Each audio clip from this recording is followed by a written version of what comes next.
में बहुत बड़ा सबूत है जो कि आपको हम बार बार आज तक ये दिखा रहा है। ये चिट्ठी रश्मि शुक्ला ने जो लिखी थी ये चिट्ठी, और साफ तौर पर इन्होंने ये चिट्ठी डायरेक्टर जनरल ऑफ पुलिस को लिखी थी 26 तारीख को, यानी कि नेक्स्ट डे ही रश्मि शुक्ला ने जब ये चिट्ठी लिखी उसके बाद वाले दिन ही डायरेक्टर जनरल ऑफ पुलिस ने इसे आगे बढ़ाया था और इस पर कार्रवाई की बात की थी। कहा था कि ये बहुत गंभीर मसला है, लेकिन उसके बावजूद सबसे बड़ा सवाल कि इस पर कोई कार्रवाई नहीं हुई और चुप्पी साध ली गई। कौन लोग इसमें शामिल थे, आपको सुनवाते हैं कि देवेंद्र फडणवीस ने आज इस चिट्ठी का जिक्र जब किया तो क्या कुछ कहा।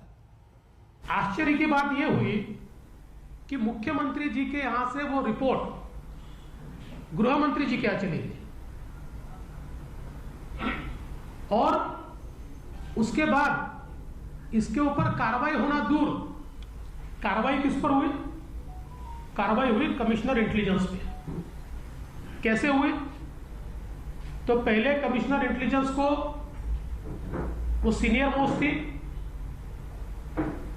डीजी का उनका प्रमोशन था, उनका डीजी का प्रमोशन रोक दिया गया और उनके नीचे वालों को एडवांस प्रमोशन दिया गया।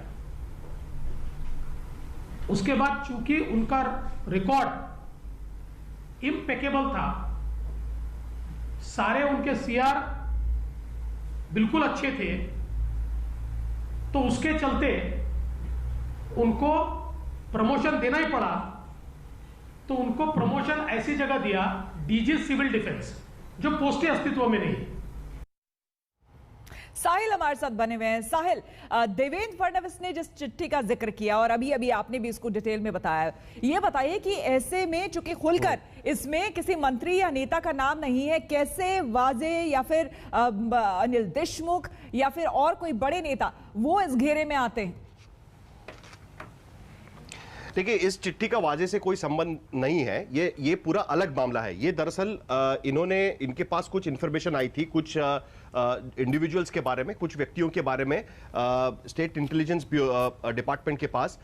उसके बाद रश्मि शुक्ला जो कमिश्नर थी स्टेट इंटेलिजेंस डिपार्टमेंट की, उन्होंने बाकायदा परमिशन मांगी कि इनके फोन टैप करने पड़ेंगे क्योंकि हमारे पास इंफॉर्मेशन है कि ये लोग पोस्टिंग्स और ट्रांसफर में पैसे लेने का काम कर रहे हैं। उस लिहाज से उनको उसकी इजाजत मिली, उन्होंने उनके फोन टैप किए। फोन टैप करने के बाद जो फोन टैपिंग का डेटा था, जो फोन टैपिंग के कॉन्वर्सेशंस थे, उसके आधार पर उन्होंने अपनी रिपोर्ट बनाई और उस रिपोर्ट पर उन्होंने अपनी राय दी कि ये जानकारी हमारे पास आई है, स्टेट इंटेलिजेंस डिपार्टमेंट जानकारी इकट्ठा करता है और उस आधार पे उनका रिकमेंडेशन था कि एक हाई लेवल इंक्वायरी इस पूरे मामले में होनी चाहिए।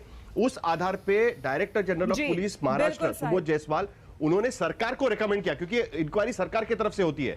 अब आरोप यह है कि सरकार ने ये रिपोर्ट मिलने के बावजूद इसमें भी कई ऐसे बड़े नाम हैं, कई नेता, कई मंत्री जो है वो जाहिर सी बात है इस पूरे लपेटे में आएंगे ही। अभी धीरे धीरे मामला खुलने दीजिए। रुकेंगे यहाँ पर एक छोटे से ब्रेक के लिए, बने रहे हमारे साथ, देखते रहिए आज तक।